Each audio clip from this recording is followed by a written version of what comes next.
Mm.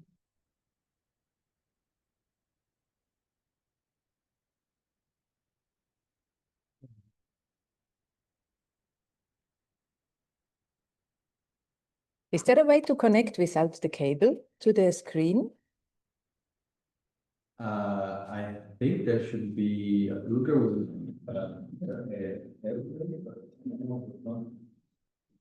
let's try to if it works.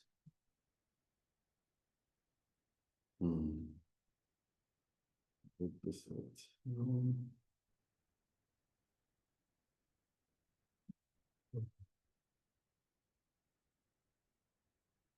Because I cannot charge and I have only one. In principle, Now this doesn't work all the way. Why not? Sorry. Huh? No.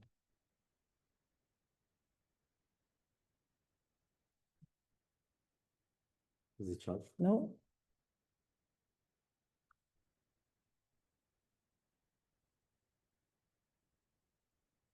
Ah, and this. Superman. Ah. Ah, bene, bene, bene. Super. But wait, now I'll get back to.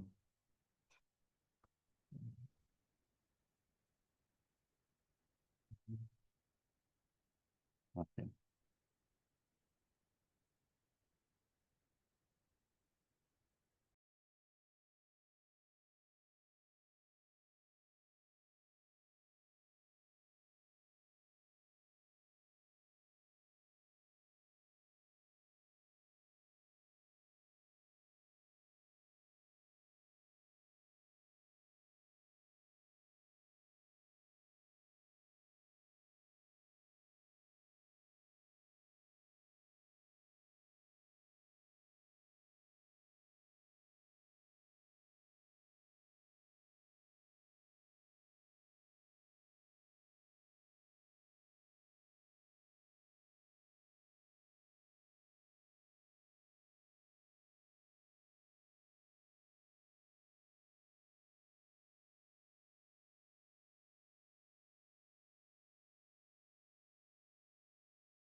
Go there.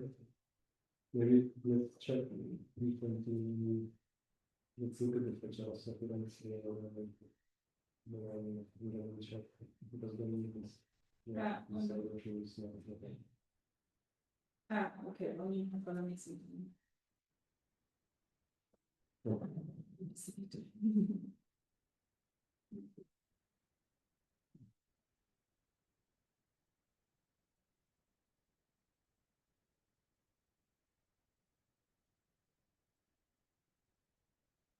Okay.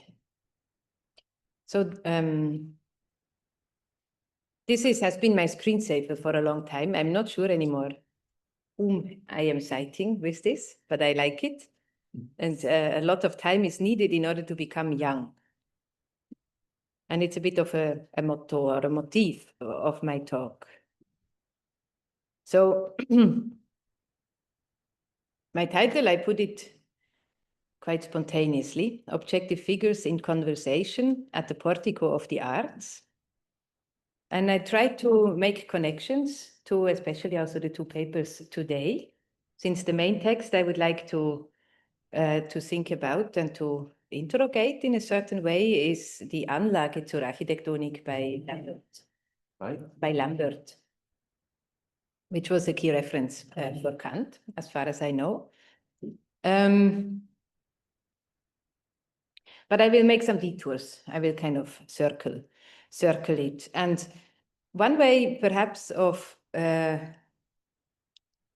putting it from my side would be that this interest, maybe two things as a starting point. So two things that I've been struggling with since I kind of decided to and wanted to leave this field of cultural studies and media theory. And one is this notion of the absolute metaphor in Blumenberg. And the question is a bit, how can we think about the absoluteness there? No? So if, is there a way how the architectonics, and this is my interest in Lambert, can relate to then an inevitably speculative and imaginary and lofty, if you want, articulation of this absoluteness, which is not exactly then the transcendental in the Kantian tradition, but it's a kind of a transcendental that for me relates a lot to this inversion that I'm thinking about for a long time in Serre, the objective transcendental. So not the transcendental as the condition of the subjective manner of thought, but an objective transcendental. And the key phrase for this objective transcendental is to think as objects among objects. No? But this is not quite to think in space, and it's also not quite to think in time. So it's a different constellation of these things, and it's in relation to that Hamacher's notion of the amphora as place that he picks up is very helpful for me. So as a cipher, let's say, what if we consider this absolute metaphor? The idea, maybe if you're not familiar with the absolute metaphor, is to say, well, we cannot resolve the question, what are concepts and what are metaphors? No? So initially things start in a metaphoric manner of making reference, and then Blumenberg's historization of this kind of turns towards from an evolutionary or an evolving way of how metaphors become embodied, become kind of interiorized. So we turn into the schemata of how we think. Then they start to turn into concepts, and so the cipher I would like to suggest is to think of this notion of the amphora as a cipher for the absoluteness of this kind of metaphoricity. So let's perhaps read it again to get into it. Place is the horizon of bodies, not their concept, not their appearance, and not the surrounding of other bodies in relation to which they localize themselves, but what is outermost in these other bodies, the outermost surroundings. As surrounding, place is a vessel, a vase, a jug, an amphora. But the amphora is considered not as a body, and not even simply as a boundary, but as the outermost boundary of the inner wall of a container whose circumference is equal to that of the thing it contains, which is tied to it and yet detached from it. Thus, everything and every part of a thing is contained in its surrounding, at its place, as in an amphora. Place thus lies at the outermost boundary of things, where it touches the outermost boundary of the things that surround it. And the expression outermost or first boundary indicates that each of these boundaries is thought by Aristotle to be not a mathematical line, but something that is differentiated within itself. So this emphasis on the outermost, no, or the first, this is the link that I'm trying to think through in relation to Lambert, because Lambert's treatise is literally entitled Anlage zur Architektonik oder Theorie des Einfachen und des Ersten. So Anlage, we will come to that, how to think of this term. So it's something between disposition or preparation or also installation. So it's a lot depends on how we go here. And then a theory of the most simple and the primary things or the elementary things. So the first things. So the simple and the first. And roughly to give you the orientation, what I think kind of is there in Lambert and in my reception gets entropically dissolved as soon as history starts to be as a subject, not the storytelling and the time that passes, but history as history, is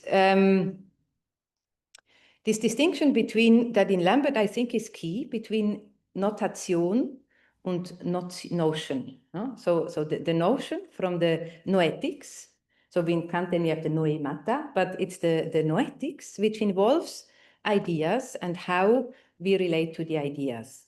I will come to this, there is this famous scheme that is picked up by Proclus from the Platonic thinking, which makes a line of a four partitioned proportioning scheme. I will come to this. And by emphasizing or by keeping on that level, so how do notations, I'm not sure how to think yet of the relation between codes then and notations, but the notations don't distinguish between the notations in music, for example, the notations in alphabet, the notations in algebra, also not the notations in numbers. So the notations and the notions. It's a kind of a bridging, and it's, well, we will see, that's where portico comes from. It's not a bridging. In a way, of course, it is, but if we think of it in this transcendental way, it would not be helpful to call it a bridge. So this is where this notion of the portico becomes helpful. But it's this kind of, it's like having one leg outside and one inside, no? Or thought that transcends who we are if we let things come in and affect us, and also our interiority to accommodate them, to welcome them. So it's a kind of a straddling which chiastically crosses something incommensurate. So it's not a question of not yet commensurable, no, it's incommensurate fundamentally. Like the powers of 2 and the powers of 3, no, in the Timaeus with the lambda. So it's incommensurate. So this is where I want to look at a bit how also actually the text is made. So it has a very interesting structure. Lambert's book, actually it's 3 books, but the structure repeats. But first, I'd like to make some detours. So this idea to think as object among objects, which is, by the way, by Lacan, and I was quite shocked by that, but also in a way got very interested. His last seminar was just, I think, last year translated to German, and it has exactly this title. No, also, now I can't say, I have it back there, but it's like thinking as an object among objects. yeah, not sure what that means for my way of making sense, but it's very interesting to see. So of course, it's about the subject as well, no, in the interest. It's not about a formalistic kind of thinking that remains in a pure exteriority, but it doesn't reduce an exterior to an interiority or inflate an interiority as if it could be its own exterior. It makes this bridge, one leg out, one in, and legs don't really help as a metaphor, of course. But it's about mimesis, I would say.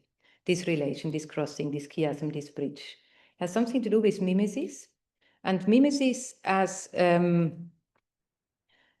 something much more affective and visceral than through representation. So it's less a mimesis that would go with a subjective desire, as it has been deconstructed a lot in the last decades, but more something like an objective desire. I never came across this notion. I don't know if somebody is talking about that, but if you look at the term desire, where it comes from, it's from following the stars. Desidera.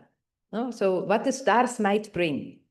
So what the stars might bring. And this, I think, is a way of saying, okay, then this mimesis as objects among objects, of course, it involves a kind of a striving, a desire, a longing for something, a kind of a tenseness, a tension that, is transcendental. So an objective kind of desire.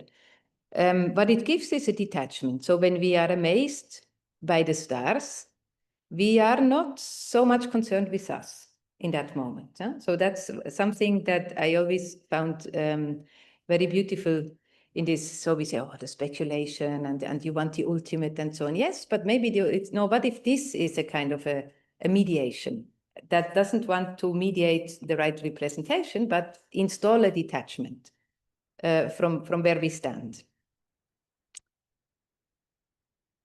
And what I find helpful now is, so the faculty and the game, the wordplay of the faculty in principle does something similar because it comes from that which is not necessary. No? So das Fakultative. It's something which is not determined. It's an indeterminateness that it expresses, the faculties. But there is another term which is often used as a substitute or a synonym almost, and it's the auxiliary. And I favor the auxiliary right now because it's less polluted, let's say, maybe mostly this, I don't know. So it's all about this relation that we had with regard to your talk as well, no? With the prosthetics and then the embodiedness of thinking, the inevitable and the finiteness to thinking, which is given through the body, and how to relate this dimension of the prosthetics to it. And that's now the other point where so the absoluteness, I don't want to accept. That's one thing with the media theory setup. And the other thing is the prosthetics, because they are very much accommodating themselves in an understanding of the human as das sogenannte Mängelwesen. No? So human means to be faulty, means to be insufficient. The Mensch has das Mängelwesen. This is the kind of anthropological default that these media theoretic approaches through often, at least in the generations where I was still part of it. I have been out of the discussions the last 10 years, so I'm not sure where it goes, and I see it's going in interesting ways. But they were always finding this then in psychoanalysis, and that's why I kind of try to ward this off and ask from a different angle, let's say, probably about the same things. So the auxiliary is a term very similar to the faculties and the facultative. It has two sources. One is the auxiliaris and the auctus from augere. And what is interesting here is that it links an uplift, an augmentation with a helplessness or a helpfulness. No? So to help, so to not be whole. It's not this symbolic fantasy that happiness would mean we are all self-sufficient and whole. It kind of embodies a similar eine Spreizung, a similar straddling, I guess, like the one I wanted to emphasize with the on the one hand outside and on the one hand inside. So The auxiliary, then how to think, or what could the auxiliary help to think an objective transcendental in such a way? The difference is, for me, at least in the way that for me the constellations fall, I don't want to sacrifice the realism in this approach. I'm not in favor of idealism in this sense where it is total. So this cannot be. So yes, we are all, but no, we are all born and we know we will die. No, there's nothing to be done. But in between, life is happening, and I am me because I'm alive. So okay, I will die, and I cannot control and not know and not say what it is. But why should me not knowing this define how I live? No, in a total way. So that's my. Yesterday you asked me. So there is still hope. I would always say, of course, no, because the hope is not in the social confirmation. Don't know where it is, but I'm quite excited now to find this similar kind of affirmation in some of the existentialist writers, especially in Camus, perhaps more, but it's also there in Sartre, differently kind of placed. But in Camus, it's very much there. So it's a kind of an elemental or a natural wielding of forces. No, it's not violence or force that can be controlled. It's a climatic game. It's a kind of an immersion into a wielding that is not entirely for us to be rationalized, but it's also not an opposite to the rational. No, so we can understand quite a lot about the weather and about the climate, even if we cannot totally control it. So this is the existentialist. It's a kind of a project of an existentialist rationalism or something like this that I'm interested in. And I wonder sometimes whether this is not a different way of addressing what the mystics were concerned with. So, but I don't think it's it's the most interesting thing to find the right labels for it. And then for such an understanding of placeness in the auxiliary, placeness that involves an auxiliary aspect, let's say, or quintessence, perhaps. No, I think it has something to do with the quintessence, so with the ether or with this. Not sure. Then time is neither circular nor linear. And this is an idea that many have been, especially in phenomenology, concerned with, no? To think of time as a kind of a welling or a source, a spring, so an upsurge. Yeah. And perhaps the most famous is Merleau-Ponty, but in Descartes it's also there. It's in a different way, no? It's in the way that he imagines this fable of the world, where there is no void, but the motion is there because so it limits something like this. The void is always already filled before we can spot it. So we cannot positivize it, but we also cannot say it's not there. Feel. Huh? Feel. Maar nog die notion is ether. Ether. Yes, in Descartes, I think ether is not really there. But in Merleau-Ponty, yes, yeah.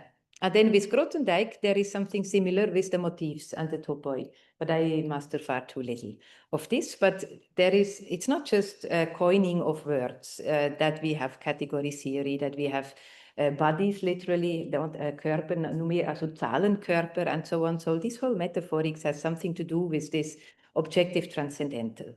If we accept this for a notation, no, it's not a determination or a definition. And then Serre, of course, no, with the incandescent and with this motion of a spiraling that he develops, so spiraling in the depth and in the height of time. So in Serre, the idea is more or less the higher we strive, the deeper we reach. No? So there is a proportioning of that. So it's not the case that we kind of want to ascend, no, and go towards heaven. So, but still reach for the stars in order to be more in touch with the chthonic as well, with the material. So these things, they're not either or. So then this leaves this thing, no? So body and thinking, okay, and the body is not just kind of in a natural health, and then it gets more and more vulnerable. So it's not the Mängelwesen. It's a kind of a complementary relation between thinking and body. And Sarah goes so far now as to say it is so who thinks? The body thinks. I think I have this here. who experiments the body, who invents, it does. So it's not the thinking, but the embodiment. Okay, now how do I get back?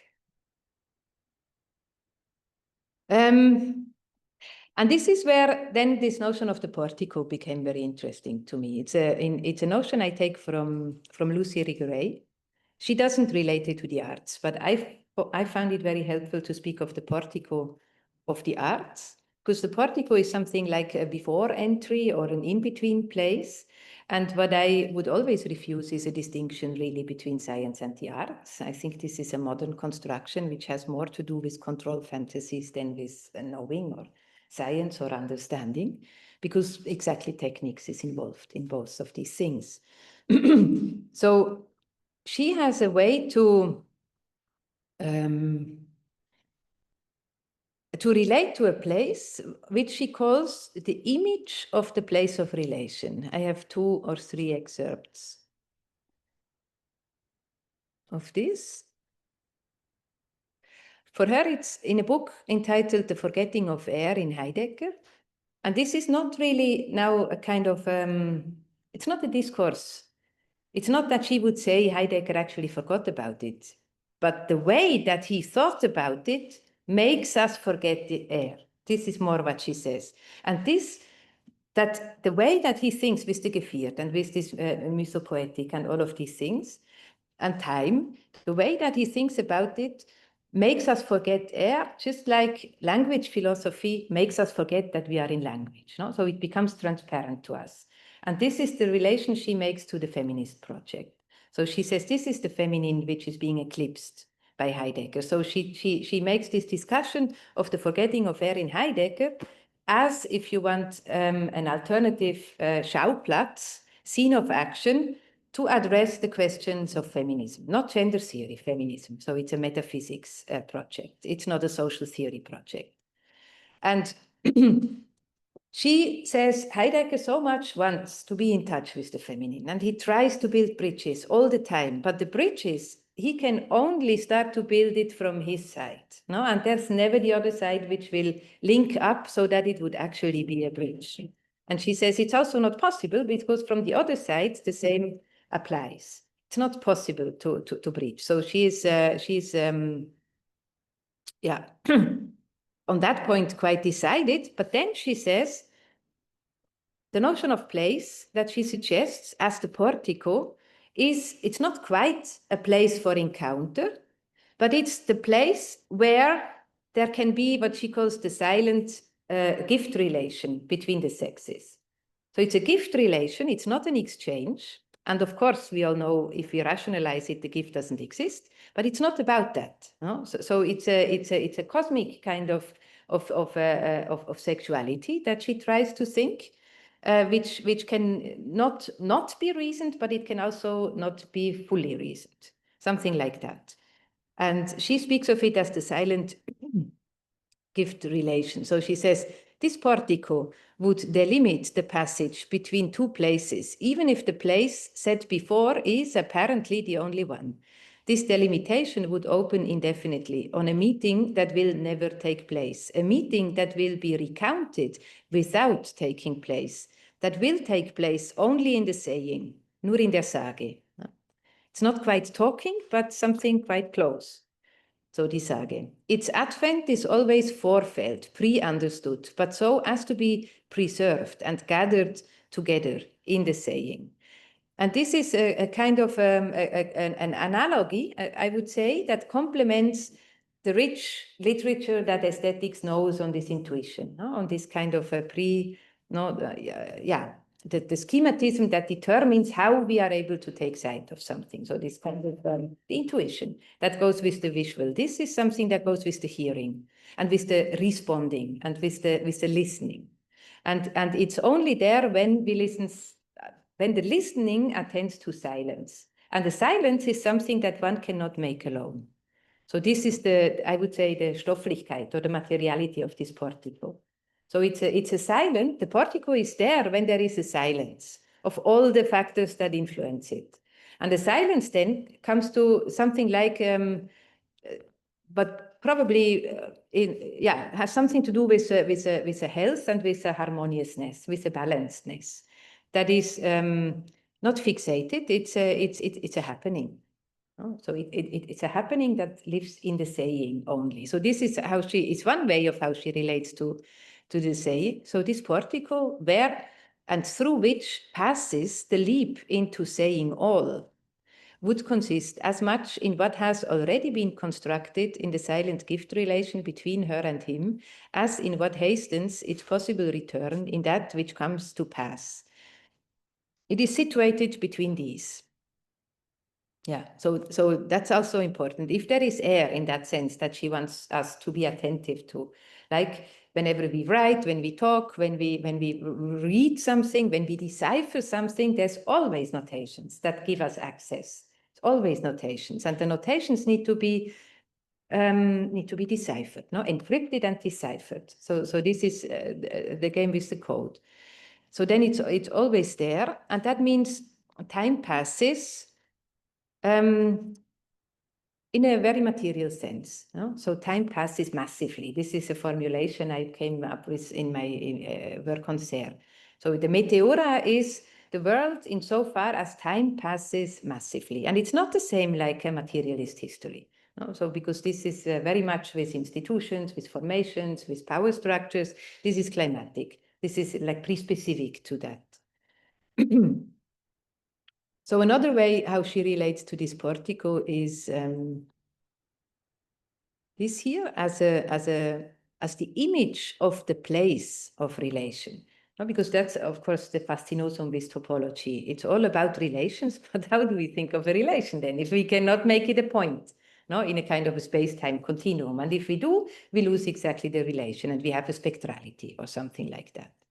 So how to attend then to relation? And she says the portico is a way to do that. So this portico, it would represent everything, or rather earlier, would permit the representation of everything through itself, the framework of that from which she has him and keeps constituting him as a living being, opening to and through this solid body he now is, the body which he received and still receives from her without demonstration. This portico would be the image of the place of relation, both past and to come, between her and him, the gift of her body in fluid form, having become in and through him that which now stands solidly raised up, erected. So you see, the sex is really metaphysically thought. No? It links birth to conception, and it links the materiality of the happening of birth and conception with the spirituality of having a participation, let's say, from one side of this happening to it. Yes.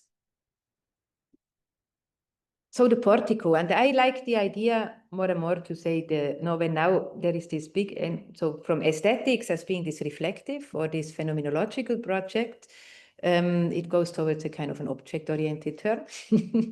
Yes, and with the hallucination of the AI and so on, even about the kind of an objective psychoanalysis and psychology and so on. I think it's a good project to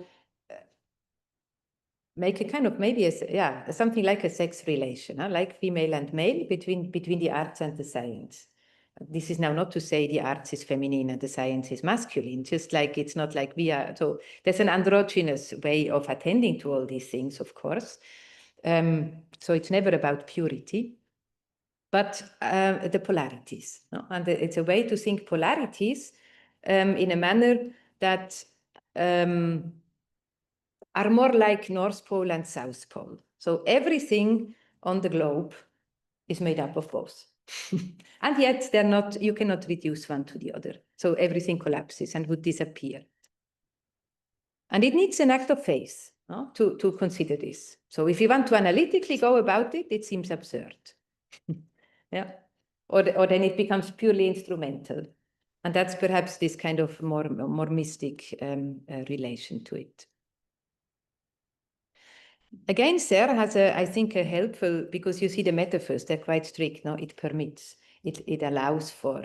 So there is with this setup of the sexes, there is also the question of the nomos, of the law, in Lacan, the symbolic order. And Serre has, I think, a super helpful distinction that he introduces a bit listic in German. It comes in several places, but it's most prominent in his books on history. So the Samarit, I forgot what the title is. There's a book on history with the Samarit, der Samariter im Titel. And then this last book that was published by him on religion, Relire le Relier. And he just says, well, everything would have been fine with the ambitions of metaphysics if, in the same way, like the canon attributed to Aristotle, that metaphysics are simply the books that he wrote after having written physics. So that's the story the philologists always like to say, as a kind of a secularization.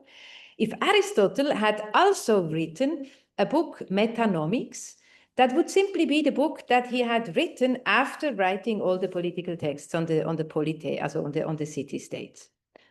And with that, he created an analogy for the proportioning, where there is no hierarchy between the two, metaphysics and metanomics, but it's a framework that is to embody something incommensurate.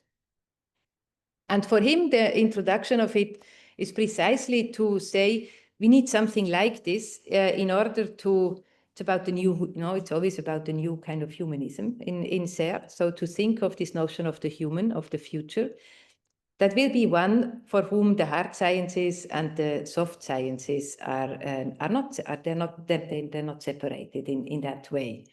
So he says the hard sciences, they benefit from metaphysics whose questions about matter, form, time, and the universe transcend all possible experience and therefore elicit answers that are as diverse as they are undecidable, as does the tradition of metaphysical thinking. Likewise, the soft humanities could benefit from metanomics, analogous to the metaphysics as regards their questions about the individual, history, or human desire. So it's a kind of an exposure outside of the proper domain that is at stake with both. No, if the human sciences are predominantly concerned with morality and with customs and with ethics and values, and the hard sciences with nature and its description and its depiction, then both need this kind of, it's a meta, but it's crucial that it's two metas. No? So it stays in the analogy setup of a framework that asks for proportioning and for objective metaphoras. No? So the analogies, they need to be performed. They cannot be put to a still. They cannot be represented purely. There's a performative element then in both of them. And this is, to address this, Serre coined this term of the instructed third. And the instructed third is, of course, it's a complicated figure to think about. So the instructed third, it's a likeness. No? So if we are in a setup of analogy thinking, we are in a play of likeness. But then what would it be like too? No? The Christian story is clear, it's Christ.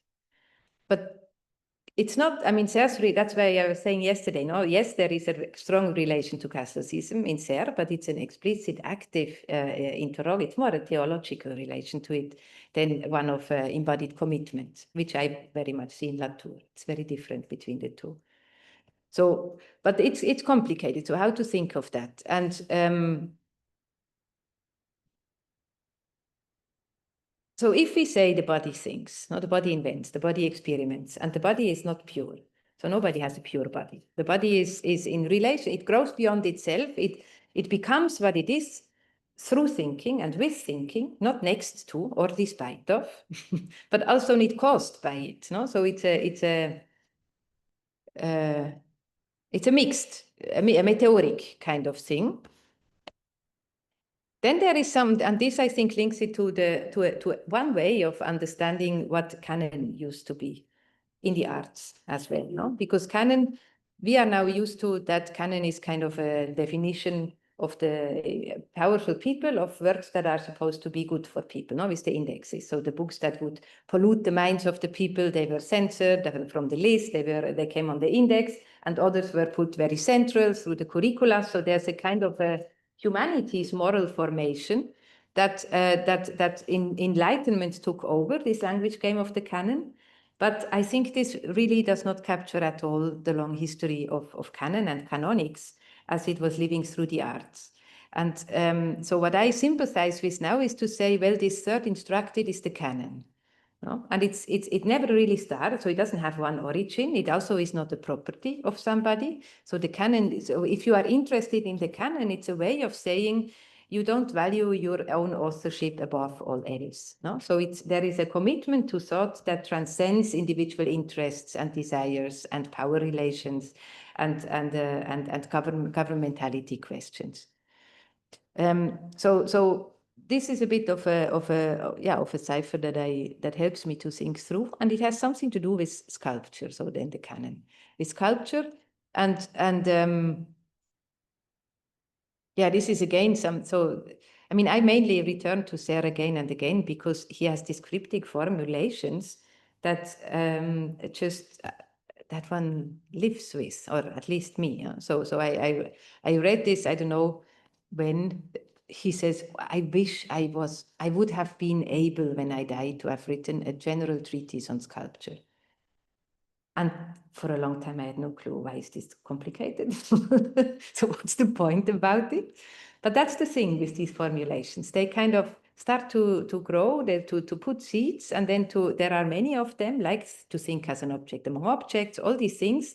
They're more like constellations of stars that one can puzzle about. What is their pattern? What is their kind of return? How are their relations? How are their motions, their cyclic motions related? It's not something that you can ponder analytically and depict, but it's a kind of a source of this time as upsurge is at work in them as giving a kind of a patterns that orientate how one integrates things. So it's a kind of an ethics. And there's I think a nice relation, but I didn't study this deeply as well, but with this notion of die Stellung des Menschen im Kosmos. Who is the author? Max Scheler, exactly. Und die Stellung des Menschen im Kosmos, there it's crucial that it's a person. It's not an individual, it's a person. And the person is the public face of an individual. So it's not like Rousseau, the interiority and the pathetic. It's the appearance that are maintained. And there's then a different relation between falsity and genuinity. So the person has something to do with the cities, and I would love to think of the persons in Calvino's cities. It's fantastic. They would go towards something like a general treatise of sculpture. Because, the Romantics, I think, pushed this far by allegorizing everything. And that's a complicated thing. But so for now, this. And for Serre, it's simply the subject that is addressed in learning, no? And in exchanges, in conversations that involve the saying, that involve formation, that involve teaching, that involve school situations, no? Skole as well, in the old sense. And now the thing maybe I want to discuss first before I want to look at some of the text on Lambert, and then we can scale how deep we go and how much of it or where the relations are. But this is another one of these sayings in Serre. And he says in the Birth of Physics, the clock in the middle of nature. He says, Lucretius put a clock in the middle of nature. Wait, I have the citation here.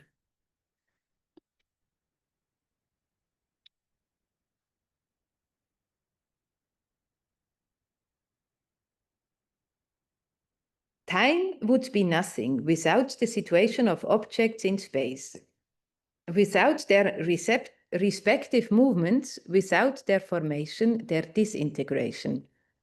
Forgive me, but the clock that Lucretius sets right in the middle of nature cannot tell Newtonian time, because it is the whole of things. Between their birth and their collapse, it records a Bergsonian, that is to say, a thermodynamic time. So, to put a clock in the middle of nature, So what to do with that? No, so in a way, it's like it seems to be an affirmation of what everybody agrees we need to get over with, which is a mechanistic worldview.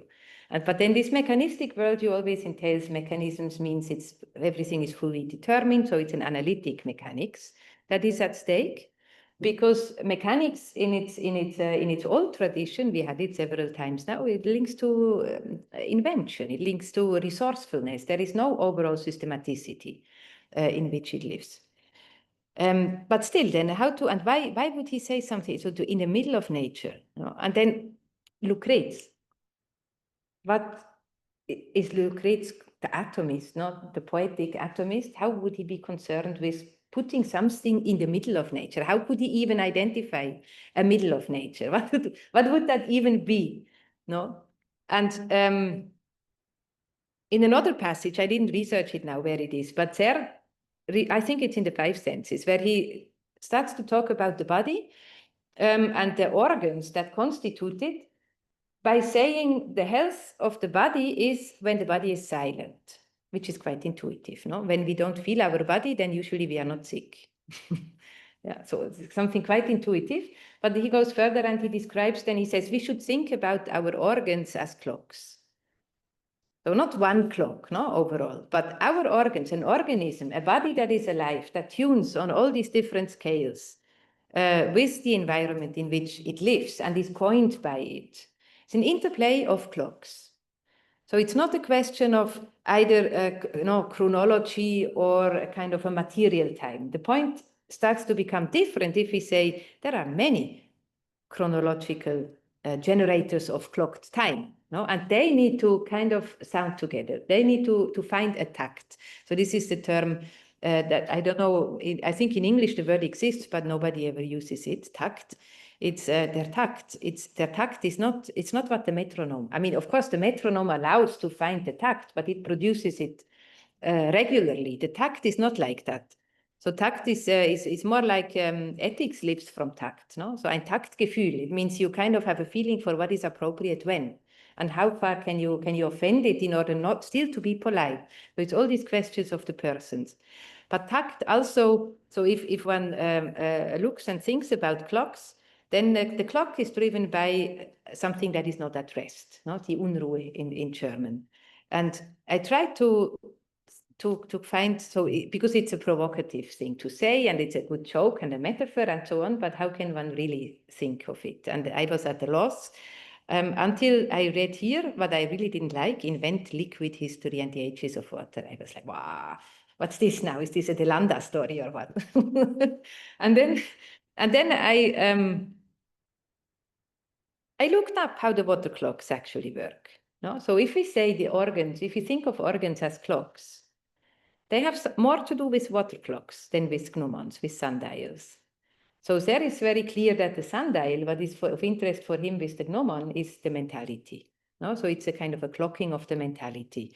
And then the water clock, because the water clock, they live from encoding how something massively passes. No? So the water, and then they have very sophisticated systems where they tried to adjust the mechanism. It's like an encoding that when the days get shorter or longer, the water clock will still be accurate. So they started to introduce additional rotations or additional kind of things to find the tuning with the day of the seasons to still be adequate in the time.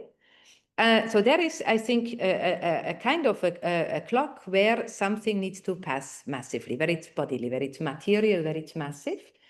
And then a body, if it is made of clocks, it's simply a question of, well, there are different kinds of clocks, no? So the mentalities, they go with the gnomons, with the light or with the stopping of time, basically. That's the thing with the gnomon. And the water clocks, time passes massively there. So it's an aging that is involved. And to have an interplay of clocks that will inevitably produce aging, no, of course, but it needs not haste thermodynamically to entropy. So this is what I don't like about the object-oriented. They just make entropy out of everything. They just disintegrate. And this is where this initial thing. Yeah? So if we have a kind of a clocked notion of body and of incorporeal thinking, So then, yes, there is an aging, so we grow old inevitably, and there are things that were not possible before, and so on. But if it's like that, because clock means we can rationalize the time, huh? So there must be a way how growing older also entails a growing young or becoming young, no? And this I like to think of this. And I think it's mainly also because it promises to be a leap out of the romantic mindset. So now to the notions and the notaciones. No, actually, first I have another detour because the notions and the notaciones are not so clear. At least to me, they were not. So, and a very beautiful source to learn about it is Proclus's commentary on Euclid. So it's about geometry, yes. It's about form, yes. But it's about the relation of form to soul, no? But in Kant becomes the schematism. And then the schematism is, so it cannot be metaphysics. So here it's a spiritual approach, obviously, but it's the same relation. And what he starts out from is precisely noetics. So this is the Liniengleichnis, as he makes sense of it from the Republic by Plato. So, but he puzzles about if geometry is about demonstrations, it's about setups, it's about theorems, it's about lemmas, hypotheses, all of these things. Then it must somehow be about judgment. But how? So how then is it about judgment? So it's something that can be demonstrated equal to a judgment. And this, he says, no, it's not. No, because he relates the formal play of demonstrations and of schematization, of figuration, to the way how one sculpts notions. And the idea, so through an idea, one relates to the notions. Notions, they have to do with the anamnesis, no, with the impersonal and the timeless. So the notions. And we relate to them through having ideas. So there's a moment of inspiration, which he doesn't try to explain. Also, but that's beautiful because then it remains open for explanations. So then it's about figuring out the idea. That's what we need geometry for. So it's a kind of an exterior approach, to make a mechanical model, ultimately, of the ideas. So that one articulation of an idea needs not either confirm or contradict another one. It's simply a different model of it. And this has something to do with the relation of the canon to the invariances and this kind of impersonal thought, that continuously wants to build in thinking, the house in which this thinking is to be accommodated. And there I think what you were also liking in Kant in the beginning, so that these two things, there's no hierarchy between them. It's not that the thinking that wants to build precedes the building, but the building trains and develops the thinking that likes to build. But then these two cannot be commensurate. So the four terms are, the Greeks will know how to pronounce them. Elias. You don't see. So as intelligible. Huh? Noita. Very close to nomen, we said before. What can become intelligible? What can become intelligible. And then the perceptibles. What can be sensed? Yeah, so this is the aesthetics. Huh? And then this here, the anoetics. So thinking through, so relating the two, the aesthetic and the noetic. So, has to do with the intellect. Yeah, because it has the relation. The anoita is the relation. Yeah, it's the through, yeah. So it's like an archaeology, except that it's not happening in history. And the fourth term is this one.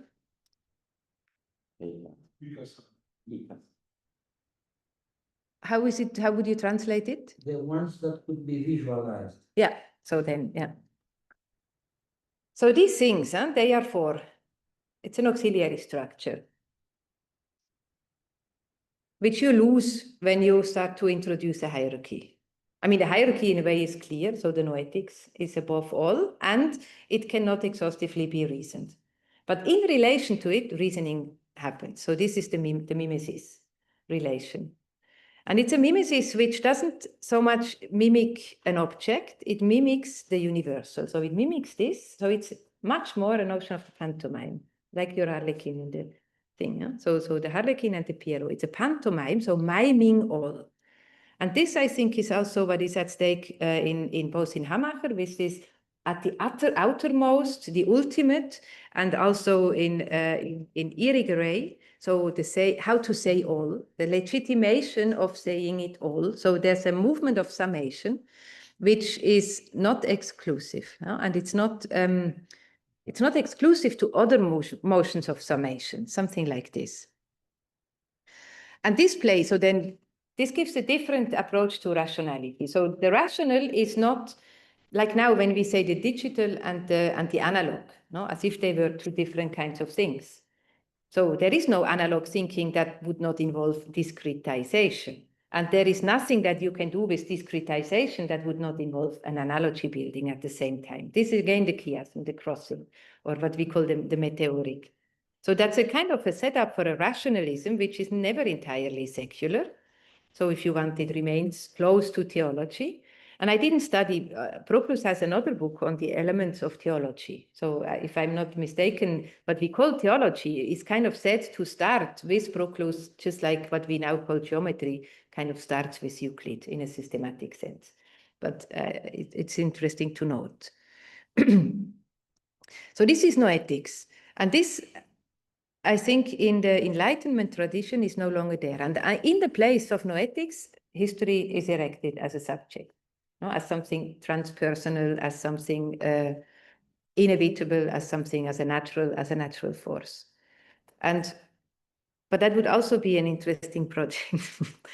I started to look at Hegel actually wrote on natural philosophy in the beginning. So his books before the Phenomenology of Spirit and before the Science book was about natural philosophy. It was about the Timaeus, it was about all these figures there. And then the term with which he always works is die Spreizung. It's die Spreizung. So the thesis, what then later becomes the thesis antithesis, initially by Hegel is addressed as a Spreizung. And the Spreizung, this is the Lambda. So the thesis antithesis, if we go with the noetic position, it just means it says there is incommensurateness. And the development then into a thought of an active history is trying to fix it. No? So the history is what tries to fix this. So, but this is very speculative now, a bit naive. So I don't know.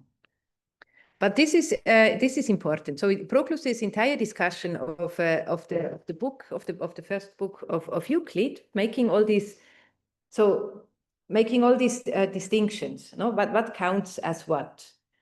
In a way of which he says, the way in which Euclid does this teaches us as much as the decisions he proposes by doing so. So there's a way of elementarizing thoughts according to a model, to a mechanics that he performs, that he wants to convey just as much like the systematicity of its thought. And this is an argument that is beautifully picked up in a book by David Reed, Figures of Thought, Mathematics and Mathematical Texts. So this book does something very similar. It says, how is it? So when a lot of people would say mathematics precisely doesn't have a history because every abstraction can do all that went before. So we can forget about what went before, and the new summation is always the contemporary one. That's not how I like, that's why I love Elias's thinking of mathematics. It's not like that. So yes, there is time passing and so on, but it's not history in the Hegelian, or in what we call the Hegelian sense. So, and what this book does, then it says, well, then these texts, which were so formative of a new paradigm, of a new state of the art, of a new integral on a new level of abstraction in mathematics, how were they able to make their ideas plain? No, because obviously they cannot fit it in the schemata that was established from the previous paradigm. So they need to invent the genre of text which will be able to accommodate what they have to convey. And it's in this lens that he read first Euclid, then Descartes, then Hilbert, and then again Euclid, but in relation to Dedekind and Kronecker, and in the end in relation to Weil and Revel and Grothendieck, so to the category theory. And there is a kind of an escalation, but it's not like you go from primitive to adult or something like that. It's an enrichment in complexity, in richness, in depth, in scope as well, which never contradicts the one that was before, but goes higher, no? And can go higher because it determines how it can stay in touch with what went before without giving the authority of judgments to what went before. So, yeah, it's a fantastic text. So he does a kind of a literature studies of the composition. So he says, I don't want to understand what Grothendieck talks about. I want to see how the text is made. So it's a kind of a poetics of writing a mathematical text, which is not concerned with the semantic understanding, but with how is the setup, how is the architecture, how is the architectonics put in place in these texts. And with this now, I want to go to Lambert. Where do I have it? Here. So Lambert organized his book. That's what I meant in the beginning with the super extraordinary structure. He organized his book into lauter Hauptstücke. So it's a series of main pieces. Hauptstück, it's something, if you translate it, it's something like a capital piece or a main act. I go with the act. I think act is adequate. So but it's not a theater where you have the main act, which is introduced and then closed. It's a constellation of main acts compiled in 3 volumes. So lauter Hauptstücke. So there's the first part. This is the first book. Erstes Hauptstück, zweites Hauptstück, drittes Hauptstück. It goes through until the end of the third one. More and more Hauptstücke. And you can see this is like the constellation. So here this is Euclid. So it's setting the ground, it's making distinctions, it's introducing what it's going to be about. The second one then starts to become more concrete. It's das Sein und das Nichtsein, etwas sein und nichts sein, notwendig sein und nicht notwendig sein, wahr sein und nicht wahr sein, vor sein und nach sein, voll und durchgängig. So, and it goes through. All the Hauptstücke are pieces like that. And there is that's the beauty of it. It's very similar in its setup to Michel Serres' book on Leibniz in precisely this manner. There is no overall system that would contain it all. They're all Hauptstücke, and they help to saturate each other. So I started to this whole thing, there is a Vorrede, eine Vorrede. And this Vorrede, there is only one text until now that I would say is of an equal kind of scope, ambition, and scale, and it's the Erkenntniskritische Vorrede by Benjamin to the Trauerspielbuch. So it's a Vorrede which is not, it's really not, yes, it is a preparatory text, but it's also a summational text of everything that will come afterwards, through an abstract kind of notational schematism of distinctions. So this Vorrede, what I did, it's a continuous text. It's about, I think, 30 pages or something like this. What I did is I took paragraphs of which I felt, okay, this paragraph encapsulates a certain idea before it goes on to the next.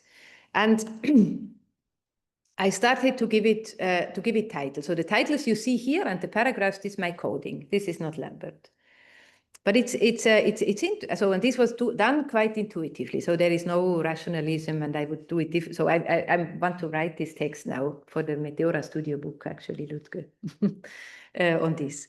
But so you get a feeling what it's about. This is how it begins. What I am presenting here under the title of Rudimentary Basis of an Architectonics is in no way intended to render other writings of similar content superfluous. That's the most generous beginning you can have, no? In a book that claims I'm going to be concerned with the most simple and the most elementary. So this is a commitment to the mechanics. This is not discourse dialectic power play. This is a mechanic. So I'm going to exhibit something that will convey something to you which transcends the scope of what I can even imagine.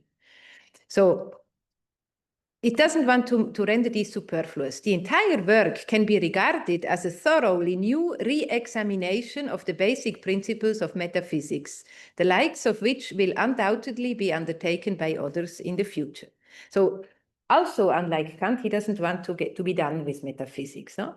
Rather, he says it has lived in our thinking, and why should it stop living? No? So it will continue. And nevertheless, it's about systematizing things in this gesture of a mechanic, of exposing something. So I called this then the introduction of the auxiliary. No? So then what he does, if it doesn't want to render other things superfluous, is opening up, if you want, a prosthetic domain, a portico or an auxiliary. The second paragraph, I titled it Order. A presentation is furnished for a purpose. So this is a kind of a maxim, according to which the whole text is written. He says the order, and here you have the German one. So also the translations are, I mean, I puzzled a little bit about them, but only for 2 days or so. So it's not, I wouldn't publish this as a translation. I tried to foreground, to translate it always with the decisions that foreground the notion notation thing.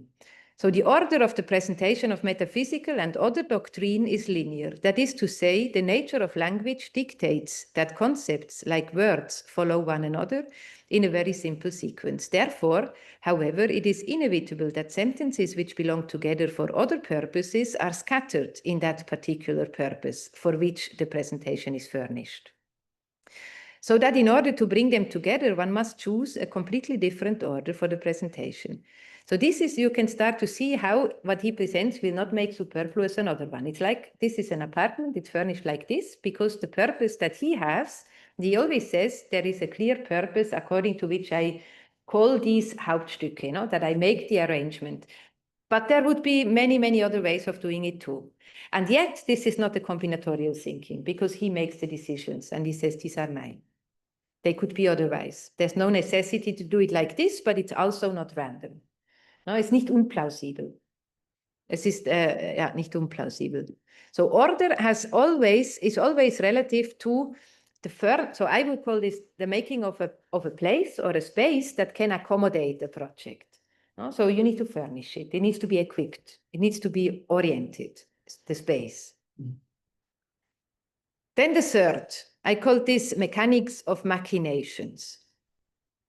So here he writes, since the first elemental notions of knowledge in particular can be combined and brought together in countless different ways, it is not at all surprising that several different buildings of fundamental doctrines have already appeared, each author taking his own path and where the difference lies more in the order and choice of expressions than in the subject matter itself. This is the canonics. However, one can always be better than the other, and moreover, there is no shortage of complaints about the shortcomings of metaphysics, so that anyone who wants to think about it themselves should find enough material in metaphysics.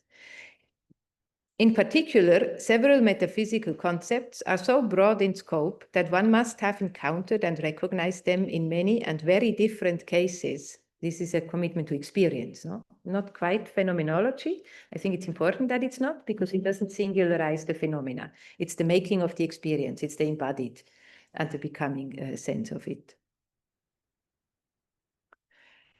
Before one can say that one knows them precisely. So precision comes with experience and with richness in experience. If you study one case obsessively, you're not experienced. But in order to study one case obsessively, and this will come later, he says, so he's not speaking for readers who are new to the topic. He says what he assumes in this book is that the reader has at least thoroughly tried to think through one work of natural philosophy. It doesn't matter which one, but anyone. To thoroughly try to go through, because then you get a sense for the constellations, the abstractions, how orders can differ, and so on. And if one has, in a way, trained the body to think, the body of thinking, of abstractions, to be perceptive to these things, then one can embark on what he wants to convey. And no matter how well one may know them, it is difficult to teach them. So that's the next problem. Huh? So then one can train oneself to be more familiar, but and then you want to teach this to somebody else, and you start below point zero again. How can you possibly get there? How could that possibly be? So, and these are the things that he wants to, that's the purpose according to which he furnishes his text, no? into lauter Hauptstücke. It's a bit like a circus, perhaps. And then he starts to become more and more concrete. And there's always the distinction. Begriffe, so he uses Begriffe. This is a tendentious translation that I put. So he uses Begriffe in senses that sometimes are metaphorical, sometimes metaphysical, sometimes logical.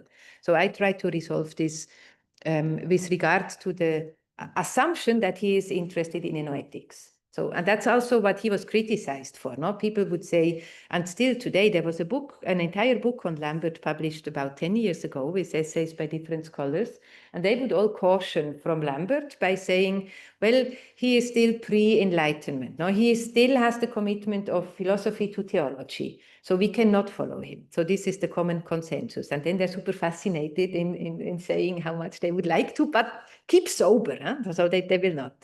It's a funny kind of desire that is at play here. So what he calls the metaphysical concepts, they want to reveal and to discover the notions behind words. So the words are more in touch with the noetics than the concepts. No? And the concepts, they want to reveal this, so they are with the teaching part, they're not with the grasping part. And that's part of the distinction then when he uses Begriff in different ways. And it goes through, yeah. So I mean, I can show more, but we can also. I think you got the taste. Where it goes towards is to then towards the end of the Vorrede, he tries to position himself in relation to Leibniz and the project of the Ars Combinatoria, or the universal mathesis, and he calls it Leibniz's Zeichenkunst. But in several of these paragraphs, he calls the Zeichenkunst not the calculus, but Notationskunst. And this is what triggered this idea to say, wow, he is about notations with regard to notions, to noetics. So, and if you start to think about Leibniz, not as an ars combinatoria, yes, a universal calculus, but this calculus is an art of notations. It's very different from when you have it as an art of calculation. And it's, I was, of course, probably receptive to read it like that, because this captures very well what Serre does with Leibniz in his foundational book. Now, Serre's book on Leibniz is like the platform. So there, everything that later he develops here and here and here is already nucleus there. And it's an architectonic book that is committed to this same thing. Now, what I'm going to say here will not make what others say superfluous, but it also says things are not equivalent. No, some of these texts work better. The purposes are more like, so it's not taken out of the ethical and also in that sense the moral or the value, the domain of values, let's say. But this I like. So the art of notations. Yeah. And then he criticizes Wolff. So there was these books on, so he said on metaphysics, my reference was only Baumgarten, and then he starts with Baumgarten, but he starts to get more and more impatient with it. And then there is this ontology by Wolff, and he says, but this does nothing at all. It just gives definitions. What should I do with your definitions? I want to learn how words can be made to reveal the notions behind them. So he's very angry at this. And it's, yeah, and he always writes in a tone which is not an expert language, no? But at the same time, he says this book is what we would today say an expert book. No, it's not for the lay person. Explicitly says this. So if you have never worked through a work of natural philosophy, this book is not for you, not yet. No? But the language in which he speaks is freed. It's very light. It's freed from the moral weight of putting it right and of setting people on the right path. And this is an aspect of the vernacular that I think we should start to cherish again, not because it's original or because it's traditional and cannot, so there's a lightness to it. And it's because the words alone, they don't need to carry all the weight. No? So if we are not in a semantic kind of space where the meaning needs to be treasured by the rightly considered words as concepts, we can have fun in language. You know? And usually when one does something with fun, one gets closer to the truth than if one pains oneself to get it out. So this is a bit, this is a bit the spirit. And I think I made a list.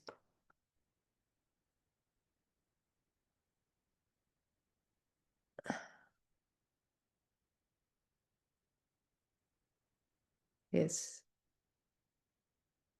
Here.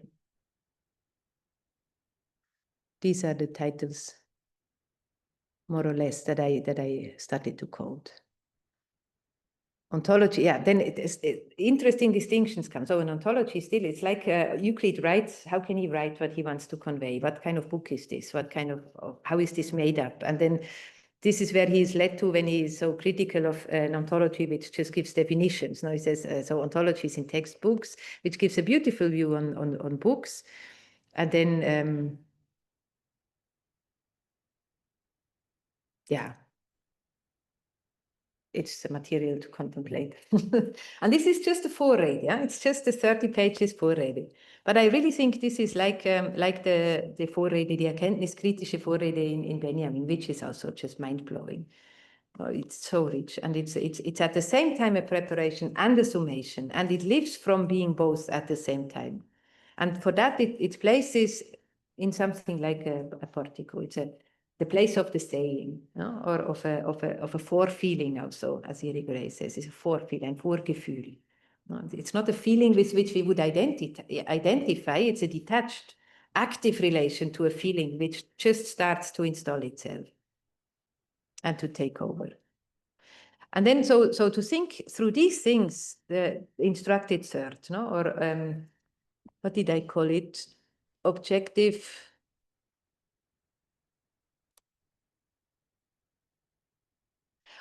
figures in conversation. No? So the leakiness or the percolation, this is the conversation. So things conversion at the portico of the arts, which exists only in the saying. Accounting things that have never taken place. So it's a different approach also to this, but for many architects has become a real fetish, is the Chora. Of course, it's about the same thing, but it's approached from very different ways. Yeah, so it's Eisenbahn's fault very low. Yes, I agree. But then it doesn't do any good to say. No. Yeah. And what is interesting then with this philology of Hammacher and with the meridian aesthetics, because of course the meridians are the installment of the global play. But when you relate an aesthetics to that, you can have this play of, it's always a countering, which is not an opposition, and it's not a negation, and it's not an affirmation either. But it's like if the wind blows from here, sometimes it blows from here. And there's to think the figures, huh? Because in the tropical line, this is the place of the metamorphosis. No, so this is algebra, the tropical line. It's the equator. So with regard to figures of speech and language and so on, the equator means you have a continuous transformation of anything to anything. This is if you want object-oriented ontology stuff now. And the meridian goes with the profundity of having weight, no? Decisions having weight. So it's a standard. It's standards. It's a different. It's an axiological setup that with which it pinches or goes through the tropical anything goes. That was it. Thanks.